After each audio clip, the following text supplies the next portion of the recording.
गुरु प्यारी साध संगत जी, सभी को प्यार भरी राधा स्वामी जी। आपका हमारे YouTube चैनल सतगुरु ज्ञान में स्वागत है जी। प्यारी साध संगत जी, आज के इस सत्संग का विषय है तीसरी आंखों के पीछे हो रहे अंदर शब्द के प्रकाश हमें कब दिखाई देता है। संगत जी, शब्द के प्रकाश और अंदर के प्रकाश के विषय में आगे बढ़ते हैं और सुनते हैं कि स्वामी जी महाराज इस विषय में हमें क्या समझाने की कोशिश कर रहे हैं। आप जी के चरणों में विनती की जाती है कि सत्संग वीडियो को लाइक करके चैनल को सब्सक्राइब जरूर करिएगा। तो संगत जी, आइए सुनते हैं कि स्वामी जी महाराज हमें क्या कहते हैं। आप जी कहते हैं कि गुरु वही है जो हमें अंधकार से प्रकाश की ओर ले जाए। गुरु अपने अध्यात्म से अज्ञान रूपी अंधकार को दूर कर ज्ञान रूपी प्रकाश भर देता है। गुरु की कृपा द्वारा ही मनुष्य को सांसारिक मोह माया के बंधन से मुक्ति मिलती है और गुरु ही हमें इस संसार रूपी भव सागर से पार लगाता है। गुरु अपने शिष्य से अज्ञान रूपी अंधकार को दूर कर ज्ञान रूपी प्रकाश भर देते हैं। स्वामी जी महाराज कहते हैं कि अगर तू गुरु के चरणों की धूल को सुरमा बना ले तो तेरे अंदर की आँख और मन निर्मल हो जाए। परंतु वह धूल हमें मिलती कब है? जब मनुष्य को कोई अंदर जाने वाला महात्मा मिल जाए और उसे अंदर जाने का मार्ग बता दे। उनके आदेश के अनुसार वह दोनों आँखों तक अपने शरीर को खाली कर दे। जब अंदर सूर्य, चंद्र और तारा मंडल को पार करता हुआ सूर्य पद में आ जाएगा तो आगे सतगुरु के चरणों की धूल मिलेगी। उसको अपनी आंखों में अंजन के समान लगा ले। यही तुलसी साहिब भी कहते हैं कि बार बार अपनी आत्मा को दोनों आंखों के बीच में लाकर खड़ा करो। जागृत अवस्था में आत्मा का यहाँ खड़ा होना आसान नहीं है। जब अभ्यास करने से मनुष्य का हृदय निर्मल होगा तब मन अंतर में ठहरेगा। फिर क्या होगा? कहते हैं लगन लगे प्रसार तब पाया जब पर्दा खुल जाए तो अंदर प्रकाश हो जाएगा, नया संसार दिखाई देगा। यह संसार तो नाशवान है, वह अंदर का संसार अविनाशी है। कहते हैं कि अंत में वह जो नूर या प्रकाश है वही संतों के चरणों की धूल है। कहते हैं कि मालिक मुझे संतों की उस धूल में पहुंचा दे। यही गोस्वामी तुलसीदास जी भी कहते हैं कि अंदर जो गुरु का स्वरूप है उसके पैर का एक नाखून करोड़ों हीरे जवाहरातों से भी अधिक प्रकाशमान है। गुरु नानक साहिब कहते हैं गुरु मेरे संग सदा है। नले अगर आप अभ्यास करके गुरु को अंदर प्रत्यक्ष कर लें तो वह फिर हर वक्त आपके साथ रहेगा। आप अमेरिका जाएं वह साथ रहेगा, अफ्रीका जाएं, मुंबई जाएं, जहां भी जाएं वह साथ होगा। वह हमारे समान ही आपसे बातें करेगा, आपके हर एक सवाल का जवाब देगा। बस शर्त यही है कि अंदर पर्दा खोलकर हो रहे शब्द प्रकाश को पकड़कर उनके पीछे चलते जाना है। आप कहते हैं कि वह खंड ब्रह्मांड पर ले जाएगा। कहते हैं कि अगर तू संतों की चरण की धूल तक पहुंच जाए, उस धूल का अंजन डाल ले तो तेरी दिव्य दृष्टि खुल जाएगी। इस संसार में अगर सूर्य, चंद्र, तारे, बिजली, लैंप आदि वस्तुएं ना हो तो हम कोई काम नहीं कर सकते। हम बिजली, चंद्र, सूर्य आदि के प्रकाश की सहायता से देखते हैं। जहाँ वस्तुएं ना हो वहाँ रोशनी नहीं हो सकती। गुरु नानक साहिब का कथन है कि जिन आँखों से अंदर के दृश्य दिखाई देते हैं वह आँखें इन बाहर की आँखों से अलग हैं। कहते हैं नानक से अखियाँ बिन जीने दो मरी। कहते हैं कि यह वह आँखें नहीं है, वह नूर है। अगर तू उस नूर को देख लेगा तेरा मन निर्मल हो जाएगा। करके देख ले, यह कोई कठिन नहीं, सरल से सरल मार्ग है। आपके सत्संग में ऐसे कई भाई और बहनें हैं जिनके हर वक्त सतगुरु साथ हैं, जिन्होंने अंदर पर्दा खोल लिया। कोई बड़ी कठिन बात नहीं है, यह प्यार और प्रेम का मार्ग है। बिना प्रेम के इस पर नहीं चला जा सकता। कहते हैं जब से दुनिया बनी है करोड़ों प्रलय और महाप्रलय हो चुके हैं। हम सभी से यहाँ आए हुए हैं। यह जितने भी लोग बैठे हुए हैं इन्हें घर जाने का रास्ता नहीं मिला। जिसे घर जाने का रास्ता मिल जाए वह फिर यहाँ क्यों आए। जन्मों जन्मों से दिव्य आंखें नहीं मिली। कभी किसी योनि में, कभी किसी योनि में जन्म पाते जा रहे हैं। कभी कुत्ते बने, कभी बिल्ली, कभी गधे, कभी स्वर्ग में गए, कभी नरक में। और अब हमें ऐसी दवा चाहिए जिसके उपयोग से हमें वापस लौटकर माता साथ नहीं जाती, पिता भी साथ नहीं जाता, बेटे बेटियां साथ नहीं जाती। कोई तो ऐसा बताओ जो मौत के समय साथ चले। यह शरीर जिसमें हम बैठे हुए हैं यह भी साथ नहीं जाता। अगर साथ जाने वाला कोई है तो वह सतगुरु और नाम है। गुरु नानक साहिब कहते हैं कि नानक कचरा को छोड़ दो, संत क्या किसी पूरे संत सतगुरु को ढूंढो। आगे कहते हैं कि यह दुनिया तो बिछुड़ जाती है पर वह सतगुरु साथ जाता है। वह जमीन काल में भी साथ है और मरने के साथ भी साथ जाता है। कहते हैं हमारा कौन सा रिश्तेदार है जो साथ रहता है, वह सतगुरु है। वही हमारा सच्चा रिश्तेदार है, बाकी सब झूठे हैं। आप ही देखें, तराजू का जो पल्ला भारी होगा वही झुकेगा। लोगों से पूछे कि क्या अभ्यास करते हो, कहते हैं कि जी बैठा नहीं जाता। फिर उनको कौन ले जाए। दुनिया को संभालने में, अपनी देखभाल में सारी उम्र बिता दी, परंतु अपना न्यूज का तो कुछ भी कार्य न बना। हमसे बड़ा ज्वारी कौन है। हम 24,000 सांस रोज बर्बाद कर देते हैं। अगर ज्वारी नहीं तो क्या है। दुनिया का काम करो, मन के द्वारा सिमरन करो। आपका मन फुर्सत में है, खाली है। इस प्रकार सिमरन करने में काम का रस नहीं होता, कौड़ी खर्च नहीं होती।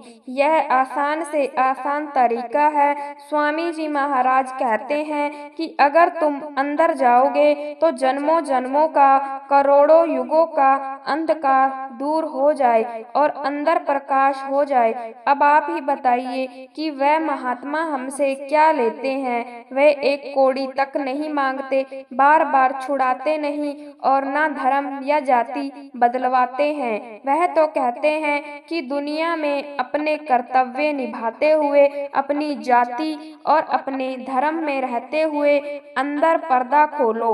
अगर हमें मुफ्त का नौकर मिले और हम उससे काम ना ले तो कितना अफसोस है। वह अपना खाकर अपना गुजारा करता है, हम पर तो कितना निर्भर नहीं होता, हमसे 0 रुपया भी नहीं लेता। फिर क्या वजह है कि हम उसकी बात नहीं सुनते। वह तो हमसे सिर्फ इतना ही कहता है कि नाम जप के अंदर पर्दा खोल लो। जब जब भी महात्मा आए वह हमारा जन्म मरण का कर्म समाप्त करने के लिए आए, पर लोग उनकी निंदा करते हैं, उनका विरोध करते हैं। हजरत ईसा को फांसी दे दी, मसूर को सूली पर चढ़ा दिया, समस्त प्रेत की खाल खींच ली, गुरु नानक साहिब से चक्कियां पिसाई और बोझ उठाए, गुरु तेग बहादुर का सिर उतार दिया, गुरु अर्जन साहिब साहिब को तपते हुए तवे पर बिठाया गया। वह हमें तो बचाने के लिए आए, परंतु हमने उन्हें दुख दिया। हमने पाप किया, पर हमें इसका विचार तक नहीं आया। अब सतगुरु सामने है। जब गुरु भक्ति पूर्ण हो जाती है तो सतगुरु हर समय सामने रहता है। इसके बाद नाम भक्ति शुरू होती है। नाम भक्ति क्या है? कहते हैं सूरत अथवा आत्मा को शब्द के साथ जोड़ना। सतगुरु ने शिष्य की सूरत को नाम के साथ जोड़ दिया।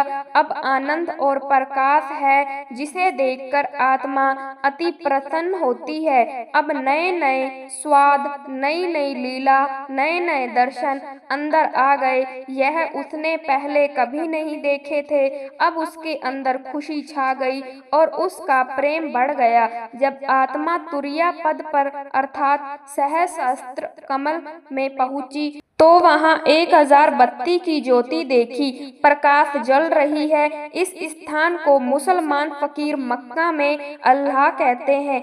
असंख्य अर्श मुनि यहाँ पर उस प्रकाश के परवाने बने बैठे हैं, उस नूर के परवाने बने बैठे हैं, अर्थात उस प्रकाश में लीन हुए बैठे हैं। बाहर की ज्योति जला देती है, वह ज्योत जलाती नहीं। गुरु गोविंद सिंह जी कहते हैं कि जब तक शिष्य के अंदर ज्योत प्रकट ना हो वह खालसा नहीं है। सहस्रा कमल को लाकर आत्मा ब्रह्म में आ गई। वहाँ गुरु का यह स्वरूप नहीं है, वहाँ उसका स्वरूप कुछ और ही है। गुरु अर्जुन साहिब कहते हैं जन्म मरण दो मनहाई, जिन पर उपकार आए। जो महात्मा सचखंड से आते हैं वह कर्मों के जाल में नहीं होते, बल्कि आजाद होते हैं। गुरु संत स्वरूप है। वह ना कभी जन्मता है, ना कभी मरता है, ना कभी आया, ना कभी गया। जब तक हम इस स्थूल देश में, स्थूल शरीर में, गुरु का रूप स्थूल है। जब हम इस सूक्ष्म देश में जाएंगे तो वहाँ गुरु का रूप भी सूक्ष्म है, कारण देश में कारण। और जब सचखंड में जाएंगे तो वहाँ गुरु का स्वरूप शब्द है। हम जिस अवस्था में होते हैं गुरु हमारे लिए वही रूप धारण करता, उनका असली स्वरूप शब्द है। कहते हैं सतगुरु जग माही विराज, जग जीव अचेत चितवन। संत महात्मा इस संसार में उस परमात्मा के भेजे हुए आते हैं। कभी गुरु नानक बनकर आ गए, कभी कबीर साहिब बनकर आ गए, कभी कोई और बनकर आ गए। संत हर युग में आते रहे हैं और आते रहेंगे। वह सतयुग में भी थे, त्रेता युग में भी थे, द्वापर में भी थे, कलयुग में भी हैं और आगे भी होते रहेंगे, क्योंकि कलयुग में तो घोर पाप हो रहे हैं। इसलिए संत कलयुग में ज्यादा आते हैं। जो जीव जन्मों जन्मों से भूले हुए टक्कर मार रहे हैं, संत उनको राह दिखाने के लिए आते हैं और ना ही उन्हें मजहब की कोई आवश्यकता है। मजहब तो पहले ही काफी बने हुए हैं। चाहे कोई हिंदू है, चाहे कोई मुसलमान है, चाहे किसी और धर्म या जाति का है, उनकी शिक्षा सारे संसार के पास पहुँचे तो उन्होंने इन्हें भी महात्मा बना दिया। बड़े बड़े गुनहगार महात्मा की शरण में आकर महात्मा बन गए। किस किस का नाम ले, तात्पर्य तो यह है कि संत हमेशा दया लेकर आते हैं। वह हमें दुखी देखकर रहम करते हैं। सत्संग वह साबुन है जो सब पापों के मेल को साफ करता है। संत अगर सत्संग का सिलसिला जारी करते हैं, संतों के सत्संग में जाने का बड़ा महात्म्य है। गुरु ग्रंथ साहिब में कबीर दास कहते हैं कि संतों की ओर जाते समय उठाए गए हर एक कदम पर एक एक अश्वमेध यज्ञ का फल होता है। सत्संग में आकर चोर चोरी छोड़ देते हैं, कमी काम छोड़ देते हैं और अन्य पाप छोड़ देते हैं। बादशाह महमूद अपनी प्रजा की देखभाल के लिए रात को भेष बदलकर घूमता था। एक बार उसे 5 चोर मिले। उसने पूछा तुम लोग कौन हो? जवाब मिला चोर हैं। और तुम कौन हो? महमूद ने उत्तर दिया मैं भी चोर हूँ। उन्होंने महमूद को अपने गिरोह में शामिल कर लिया। अब चोरी करने का विचार करने लगे, परंतु यह सलाह हुई कि चोरी करने से पहले आपस में से किसी को सरदार बनाना चाहिए। सब इस बात से सहमत हुए। सरदार चुनने के लिए यह जरूरी था कि हर एक अपने अपने गुण बताए, जिसका गुण सबसे उत्तम हो उसे सरदार चुना जाए। पहले चोर ने कहा कि जहां मैं कमंद लगाता हूं वहां एक ही बार में रस्सी अटक जाती है और उस पर चाहे सैकड़ों आदमी चढ़ सकते हैं। दूसरे ने कहा कि मैं सेंध लगाने में निपुण हूं, इतनी जल्दी और आसानी के साथ सेंध लगाता हूं कि किसी को आवाज तक नहीं आती। तीसरे चोर ने कहा कि मैं सूंघ कर बता देता हूं कि किस कमरे में किस जगह धन दबा हुआ है। चौथा बोला कि मैं कुत्तों की बोली समझ जाता हूं कि वे क्या कह रहे हैं। पांचवें चोर ने कहा कि जिसे मैं रात में एक बार देख लूं उसे दिन में तुरंत पहचान सकता हूं। बादशाह सोच रहा था कि मैं क्या कहूं। जब सब चोर अपने अपने गुणों का वर्णन कर चुके तो बादशाह ने कहा कि मेरी दाढ़ी में यह गुण है कि चाहे कितने ही चोर डाकू फांसी पर चढ़े हो, यदि मैं दाढ़ी हिला दूं तो सब आजाद हो जाएं। चोरों ने जब बादशाह का यह गुण सुना तो उसे सबसे उत्तम मानते हुए उन्होंने बादशाह को अपना सरदार चुन लिया। पास ही महमूद का महल था। सबने राय दी कि आज बादशाह के महल पर हमला बोला जाए। मजबूरन बादशाह ने भी सहमति दे दी। जब महल की ओर चले तो रास्ते में एक कुत्ता भौंका।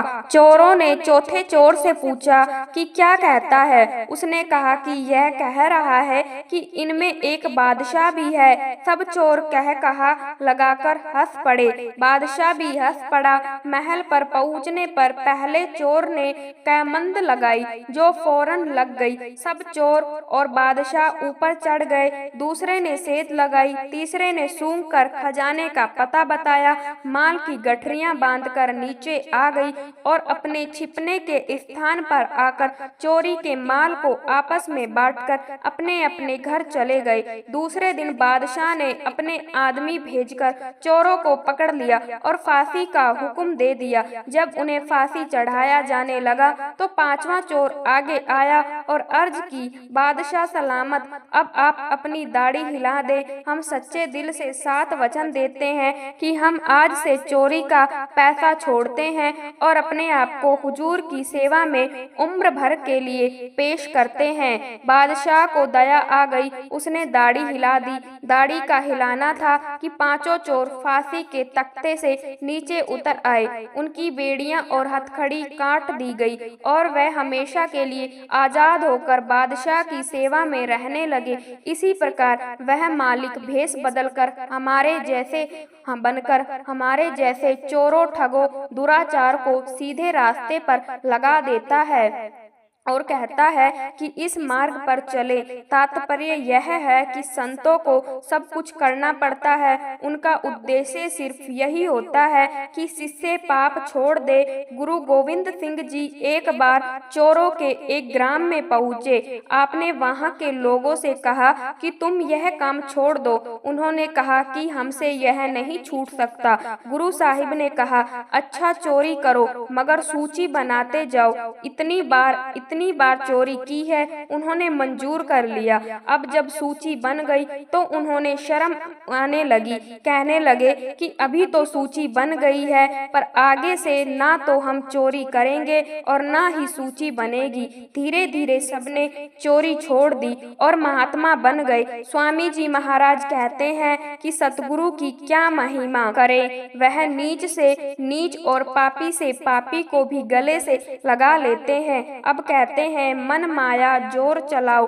ठोकर से दूर कराओ। कहते हैं कि जब संत आते हैं तो काल और माया का जाल उल्टा पड़ जाता है, अर्थात उनको घाटा होता है, क्योंकि संत महात्माओं को यहाँ ले जाते हैं और काल नई आत्माएं नहीं बना सकता। आत्मा सतनाम का अंश है। जब सृष्टि बनी सतपुरुष ने एक खास संख्या में आत्माओं काल के हवाले कर दिया। काल की कोशिश है कि कोई आत्मा उसका देश छोड़कर सचखंड न चली जाए। अपने देश को आबाद रखने के लिए उसने आत्मा पर तन और मन का पिंजरा डालकर उसे यहीं भुलाए रखने की काफी कोशिश की। काफी सामग्री बनाई हुई है ताकि जो जीव इस दुनिया रूपी जेल खाने में कैद है वह यहाँ से ना निकले। जब संत आते हैं तो वह इन भुलाने वाली ताकतों, माया और ममता को ठोकर मारते हैं और आत्माओं को अपने साथ ले जाकर मालिक से मिला देते हैं। काल का देश उजड़ है, इसीलिए वह जीवों के द्वारा संतों को दुख देता है। गुरु नानक साहिब से बोझ उठाए गुरु अंगद साहिब को शहर से बाहर निकाल दिया। गुरु अर्जुन साहिब को तपते हुए तवे पर बैठाया। समस्त प्रेत की खाल उतार ली। मंसूर को सूली पर चढ़ा दिया। इसी प्रकार और महात्माओं को भी कष्ट दिए गए, परंतु उन्होंने परवाह नहीं की। संतों का गुण ही नम्रता है, उनका सिद्धांत विनम्रता है। वह कहते हैं कि हम दास के दास हैं। तुलसी साहिब, कबीर साहिब तथा अन्य सब महात्माओं का यही भाव रहा है। संपूर्ण ग्रंथ साहिब पढ़कर देख लें, गुरु नानक साहिब ने कहीं नहीं कहा कि मैं गुरु हूँ। इसी प्रकार और महात्माओं ने भी कब कहा कि हम संत हैं। संत जब तक शरीर में रहते हैं यह नहीं कहते कि हम गुरु हैं। वह सदैव विनय में शील और नम्रता पूर्ण होते हैं, परंतु हमारे अंदर वह प्यार नहीं कि इस दीनता में उनकी असली महानता को पहचान सके। गुरु रामदास जी ने गुरु नानक साहिब के लड़कों से पूछा, यह लंबी लंबी दाढ़ी क्यों बढ़ा रखी है? गुरु साहिब ने उत्तर दिया, आपके चरण पहुँचने के लिए अब जरा विचार करें। वह सचखंड और सतनाम का देश छोड़कर मलम की दहत धारण करके इस मृत्यु लोक की आग में जलते हैं। इसके लिए हमारे लिए वह अपने प्राण किसके लिए कुर्बान करते हैं? हमारे लिए। वह हमें जेल खाने में से निकालने के लिए, हमारे दुख दूर करने के लिए आते हैं। हमें नम्रता सिखाने के लिए स्वयं नम्रता का उदाहरण बनकर रहते हैं। कहते हैं कि मैं तो कुटिल था, पापी था, काम क्रोधी था। सतगुरु ने मुझे नाम देकर पवित्र कर लिया, अपना बना लिया। अब सब कुछ कहकर स्वामी जी महाराज अंत में हमें बड़े प्यार से समझाने की कोशिश कर रहे हैं कि अगर बच्चा गंदगी से भरा होता है तो क्या माता उसे गोद में लेती है? नहीं। इसी प्रकार अगर शिष्य पर काम, क्रोध आदि का मैल लगा हुआ है तो सतगुरु उसे किस प्रकार गोद में ले। इसमें शक नहीं है कि मौत के वक्त सतगुरु शिष्य की संभाल करेगा, परंतु जब तक लड़का पढ़ता नहीं, पास भी नहीं हो सकता। इसी प्रकार जब तक शिष्य अपने अंतकरण को निर्मल नहीं करता, उसकी रहनी ठीक नहीं होती, तब तक उसे परमार्थ के मार्ग में कुछ भी प्राप्त नहीं हो सकता। जब हृदय पवित्र होगा, आचरण शुद्ध होगा, तब सतगुरु उसकी हर वक्त संभाल करेगा। कहते हैं कि अगर सचखंड में जाकर गुरु के रूप का प्रकाश देखें तो करोड़ों सूर्य और करोड़ों चंद्र उसके एक रोम के आगे शर्मिंदा होते हैं। गुरु का कितना बड़ा परोपकार है कि हमारे लिए यहाँ आकर वह मल मूत्र की देह धारण करते हैं, संसार के ताने और निंदा के वचन सहते हैं। वह जीवों को ताड़ते हुए कहते हैं कि नाम जपो, ऊपर चलो, तुम्हें तुम्हारे घर सचखंड ले चले। आरती का मतलब है सतगुरु में जाकर समा जाना। कहते हैं यह आरती दोनों गान राधा स्वामी की, यह बखान। आरती का मतलब है सतगुरु में जाकर समा जाना।